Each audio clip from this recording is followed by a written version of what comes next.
സാക്ഷര കേരളം വളരെയേറെ ചർച്ച ചെയ്യപ്പെട്ട ഒരു ഷോർട്ട് ഫിലിമാണ് ബേൺ മൈ ബോഡി. അവിചാരിതമായി മോർച്ചറിയുടെ പരിസരത്ത് എത്തപ്പെട്ട ആരോഗ്യ പ്രവർത്തക മൃതദേഹത്തെ പോലും ആസക്തിയോടെ സമീപിക്കുന്ന ജീവനക്കാരെ കണ്ട് ഭയന്ന് തൻ്റെ മൃതദേഹം അധികം സമയം എവിടെയും സൂക്ഷിക്കാതെ പെട്ടെന്ന് കത്തിച്ച് കളയണം എന്ന് കുറിപ്പെഴുതുന്നതാണ് ഇതിൻ്റെ ഇതിവൃത്തം. പൊതുവായ ചർച്ചകളിൽ പോലും നമുക്കിടയിലേക്ക് കടന്നു വരാൻ നമ്മൾ ആഗ്രഹിക്കാത്ത ഈ നീചകൃത്യം നമുക്കിടയിലും നിശബ്ദമായി നടന്നുകൊണ്ടിരിക്കുന്നുണ്ട് എന്നത് ആ ഷോർട്ട് ഫിലിമിന് ശേഷമാണ് പൊതുബോധത്തിലേക്ക് കടന്നു വന്നത്. അന്തർദേശീയ ദേശീയ തലത്തിൽ ഇതുപോലുള്ള വൈകൃത വിഷയങ്ങളെ തുറന്നു കാട്ടുന്ന ബോധവൽക്കരണ ശ്രമങ്ങൾ ധാരാളം ഉണ്ടായിട്ടുണ്ടെങ്കിലും കേരളത്തിൽ അങ്ങനെയുള്ള ധീരമായ ശ്രമങ്ങൾ ചുരുക്കമായിരുന്നു. അതിൽ ഒന്നാണ് മേൽപ്പറഞ്ഞ ഷോർട്ട് ഫിലിം. ജനശ്രദ്ധ പിടിച്ചുപറ്റിയ ഒരുപാട് വലിയ വാർത്തകൾക്കിടയിൽ ആരും ശ്രദ്ധിക്കാതെ പോയ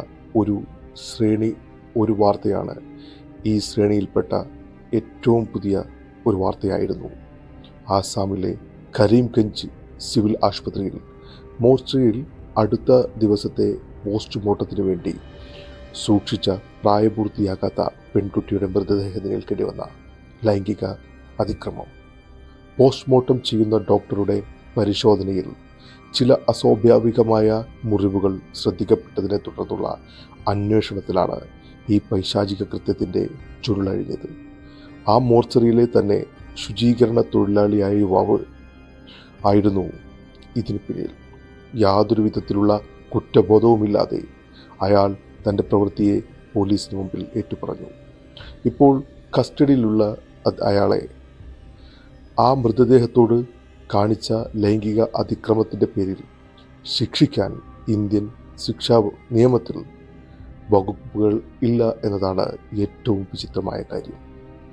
പ്രത്യക്ഷമായി തന്നെ IPC സെക്ഷൻ 377 പ്രകാരം പ്രകൃതി വിരുദ്ധ ലൈംഗിക വൃത്തിയായി തോന്നാമെങ്കിലും ആ വകുപ്പിൽ ഈ നീചവൃത്തിയെ ഉൾപ്പെടുത്താൻ കോടതിക്കോ ഭരണകൂടത്തിനോ ഇതുവരെ കഴിഞ്ഞിട്ടില്ല.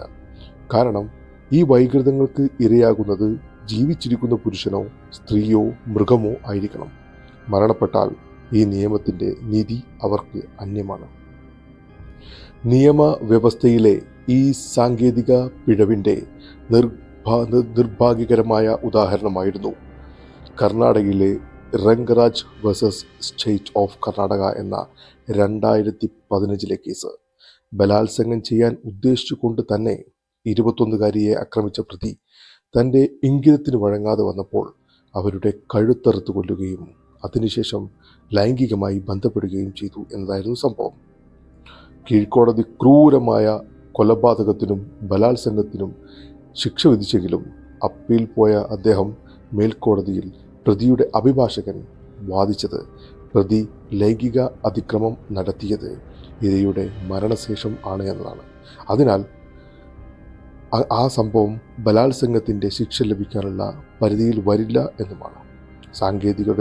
സാങ്കേതികതയുടെ നൂലാമാലയിൽപ്പെട്ട കോടതി ഒടുവിൽ മരണശേഷമുള്ള ബലാത്സംഗം സെക്ഷൻ 376 എന്ന വകുപ്പിന് കീഴിൽ വരില്ല എന്നും പ്രതിക്ക് കൊലപാതകത്തിൻ്റെ ശിക്ഷ മാത്രമേ നൽകാൻ ആവുകയുള്ളൂ എന്നും വിധിച്ചു.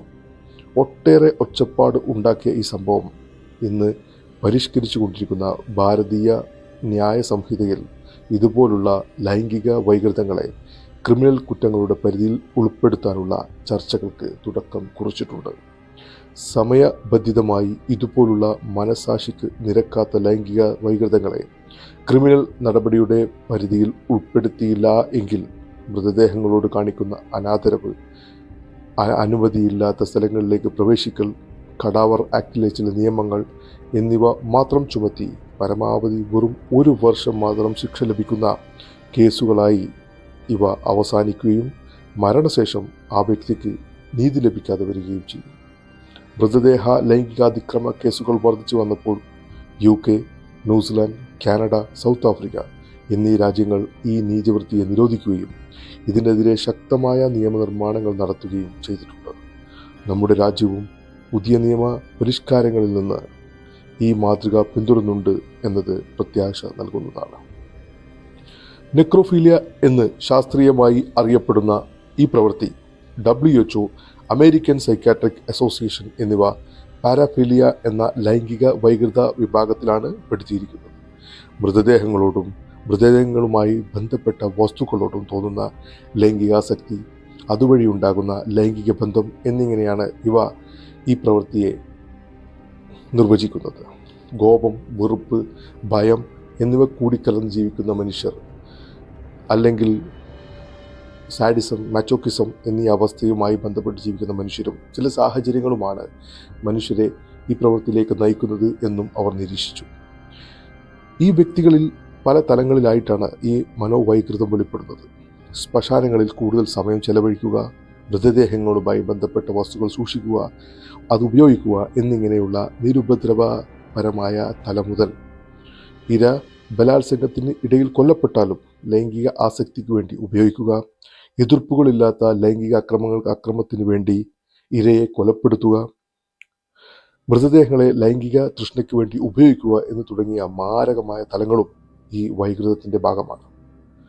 മോൺപാർസാനയിലെ വാമ്പയർ എന്ന കുപ്രസിദ്ധി നേടിയ ശവരതിക്കാരൻ സർജന്റ് ഫ്രാൻസോ റീസ് ബെർണാഡിൻ്റെ കേസിൽ പഠനം നടത്തിയ ബെൽജിയൻ ഫിസിഷ്യൻ ജോസഫ് ഗ്ലൈസൈനാണ് ആദ്യമായി നെക്രോഫീലിയ എന്ന പദം 1850 രൂപപ്പെടുത്തിയത്. ചരിത്രത്തിൽ ചെറുതും വലുതുമായ ഇത്തരം ഞെട്ടിക്കുന്ന സംഭവങ്ങളും വൈകൃതങ്ങളും ധാരാളം രേഖപ്പെടുത്തിയിട്ടുണ്ടെങ്കിലും അതിലേറ്റവും കുപ്രസിദ്ധി ആർജിച്ചത് മൂയിയുടെ വാമ്പയർ എന്ന വിളിപ്പേരുള്ള ശവക്കുഴി സൂക്ഷിപ്പുകാരനായ ഫ്രഞ്ചുകാരൻ അർഡിസൺ ആണ്. 100-ലധികം ശവശരീരങ്ങളാണ് ഇയാളുടെ വൈകൃതങ്ങൾക്ക് ഇരയായത്. ആവർത്തിക്കുന്ന ഏതൊരു മാനുഷിക സ്വഭാവ പ്രതിഭാസങ്ങൾക്കും പ്രാചീനമായ ഒരു മാതൃക അല്ലെങ്കിൽ മുൻമാതൃകകൾ ഉണ്ടാകുമെന്നുള്ളതുപോലെ തന്നെ പുരാതനമായ രേഖകളിലും ഈ നികൃഷ്ടമായ പ്രവൃത്തി പലതരത്തിലുള്ള അവസാന്തരങ്ങൾ ഒളിഞ്ഞും തെളിഞ്ഞും ഏറിയും കുറഞ്ഞും രേഖപ്പെടുത്തിയിട്ടുണ്ട്. സ്വാഭാവികമായും രേഖപ്പെടുത്തപ്പെട്ട ആദ്യത്തെ സൂചനകൾ ചരിത്രകാരനായ ഹെറഡോട്ടസിൻ്റെതാണ്. പുരാതന ഈജിപ്തിൽ സുന്ദരികളായ യുവതികൾ എംബാം ചെയ്യുന്നതിന് മുമ്പ് അവിടുത്തെ ജീവനക്കാരാൽ ലൈംഗികമായ ദുരുപയോഗപ്പെടുന്നുണ്ട് എന്ന് മനസ്സിലാക്കിയ പുരോഹിതർ യൗവനയുക്തകളുടെ മൃതശരീരം അഴുകാൻ തുടങ്ങുമ്പോൾ മാത്രമേ എംബാമിന് വേണ്ടി കൈമാറാറുണ്ടായിരുന്നുള്ളൂ. ജൂദായിലെ കിങ് ഹെറോദ് രാജാവിൻ്റെ ഒരു സംഭവം ബാബിലോണിയൻ തൽമൂദിൽ രേഖപ്പെടുത്തിയത് ഇങ്ങനെയാണ്. സുന്ദരിയായ ഒരു യുവതിയെ അദ്ദേഹം ഭാര്യയാക്കാൻ ശ്രമിക്കുകയും എന്നാൽ ആ യുവതി അതിന് താല്പര്യം ഇല്ലാത്തതുകൊണ്ട് ആത്മഹത്യ ചെയ്യുകയും ചെയ്തു. മരണശേഷവും അവരോടുള്ള ആസക്തി നഷ്ടപ്പെടാത്ത രാജാവ് അവരുടെ ഭൗതിക ശരീരത്തെ 7 വർഷം തേനിൽ സൂക്ഷിക്കുകയും അവരുമായി ബന്ധപ്പെടുകയും ചെയ്യുന്നു എന്നതാണ്. ഈ സംഭവത്തിന് 2 പക്ഷമുണ്ട്. റോമൻ ജൂയിഷ് ഹിസ്റ്റോറിയനായ ജോസിഫസ് ഈ സംഭവത്തെ നിരാകരിക്കുന്നുമുണ്ട്. പെറുവിലെ മോച്ചെ നാഗരികതയുടെ ശേഷിപ്പുകളിൽ കണ്ടെത്തിയ മനുഷ്യനും അസ്ഥികൂടവുമായി ബന്ധപ്പെടുന്ന ചില ശില്പങ്ങൾ ആ മനുഷ്യകുലത്തിൽ ഇതിൻ്റെ സാന്നിധ്യം വെളിപ്പെടുന്നതാണ്. ക്രിമിനോളജിസ്റ്റായ ഹെർസൽ പ്രിൻസിൻ്റെ പഠന നിരീക്ഷണങ്ങളിൽ അദ്ദേഹം കണ്ടെത്തിയത് 19-ാം നൂറ്റാണ്ടിലെ അന്ത്യം വരെ മധ്യ യൂറോപ്പിൽ നിശ്ചയിച്ച വിവാഹത്തിന് മുമ്പ് വധു മരണപ്പെടുകയാണെങ്കിൽ ഒരു ചടങ്ങിൽ വരൻ അവളുമായി ശാരീരിക ബന്ധത്തിൽ ഏർപ്പെടുന്ന സമ്പ്രദായം നിലനിന്നിരുന്നു എന്നതാണ്. അവ്യക്തത നിറഞ്ഞതും ആരോപണത്തിൻ്റെ രൂപത്തിലുള്ളതുമായ ഒരുപാട് സംഭവങ്ങൾ ധാരാളം പുരാതന ലിഖിതങ്ങളിൽ നിന്ന് വായിച്ചെടുക്കാവുന്നതാണ്. എന്നാൽ ഇതിൽ എല്ലാം എത്ര സത്യമുണ്ട് എന്നത് തീർത്തും ഒരു തർക്ക വിഷയമാണ്. എന്നിരുന്നാലും പ്രാചീന കാലത്തും ഈ നീചവൃത്തി സമൂഹത്തിൽ ഒട്ടും തന്നെ അംഗീകരിക്കപ്പെട്ടിരുന്നില്ല എന്നത് ഇതിൽ നിന്ന് മനസ്സിലാക്കാം. എന്നാൽ പരിണാമത്തിൻ്റെ പുരോഗതി പ്രാപിച്ച യുഗത്തിൽ ജീവിക്കുന്ന ആധുനിക മനുഷ്യരിൽ നിന്നും പ്രാചീന മനുഷ്യർ പോലും അവജ്ഞയോടെ കണ്ടിരുന്ന ഈ മനോലൈംഗിക വൈകൃതത്തിൻ്റെ സാമാന്യവൽക്കരണത്തിനും സാമൂഹിക അംഗീകാരത്തിനും വേണ്ടിയും ശബ്ദമുയരുന്നുണ്ട് എന്നത് ഞെട്ടിപ്പിക്കുന്ന വസ്തുതയാണ്. 2016 സ്വീഡിഷ് ലിബറൽ പാർട്ടിയുടെ യൂത്ത് കോൺക്ലേവിൽ ഉയർന്ന ചോദ്യം, മെഡിസിൻ പഠനത്തിനും മറ്റും ശവശരീരങ്ങൾ കീറിമുറിച്ച് ഉപയോഗിക്കാമെങ്കിൽ എന്തുകൊണ്ട് ലൈംഗിക താല്പര്യത്തിന് വേണ്ടിയും ഇത് ഉപയോഗിച്ചുകൂടാ? അതുപോലെ ജീവിച്ചിരിക്കുന്ന സമയത്ത് ഒരു മനുഷ്യൻ നൽകിയ കൺസെൻ്റ് ഉണ്ടെങ്കിൽ മരണശേഷം തന്നെ അയാളുടെ ശരീരം ലൈംഗിക ബന്ധത്തിന് വിട്ടുകൊടുത്താൽ എന്താണ് കുറ്റം, അല്ലെങ്കിൽ എന്താണ് അത് ക്രിമിനൽ കുറ്റമാകുക എന്നിവയൊക്കെയാണ്. 2018 ഓസ്ട്രേലിയൻ ഗ്രീൻസ് കാൻഡിഡേറ്റ് ആയ ഒരു വ്യക്തി പരസ്യമായി മൃതദേഹവുമായുള്ള ലൈംഗിക ബന്ധത്തിന് നിയമസാധുത കൊണ്ടുവരണമെന്ന് പ്രഖ്യാപിക്കുകയും വരെ ചെയ്തിട്ടുണ്ട്.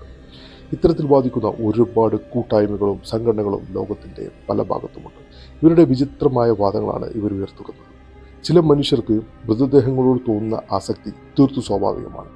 സ്വാഭാവികമായ ആസക്തിയെ ഒരു കുറ്റമായി കാണാനോ ശിക്ഷിക്കാനോ പറ്റില്ല. മൃഗങ്ങളിൽ പോലും മൃതദേഹങ്ങളിൽ ഇതുപോലത്തെ പ്രവണതകൾ കാണുന്നുണ്ട്. ഈ തൃഷ്ണയുള്ളവർക്ക് അതിനുള്ള അവസരം ലഭിച്ചില്ലെങ്കിൽ അത് കൂടുതൽ കുഴപ്പത്തിലേക്ക് എത്തിക്കും.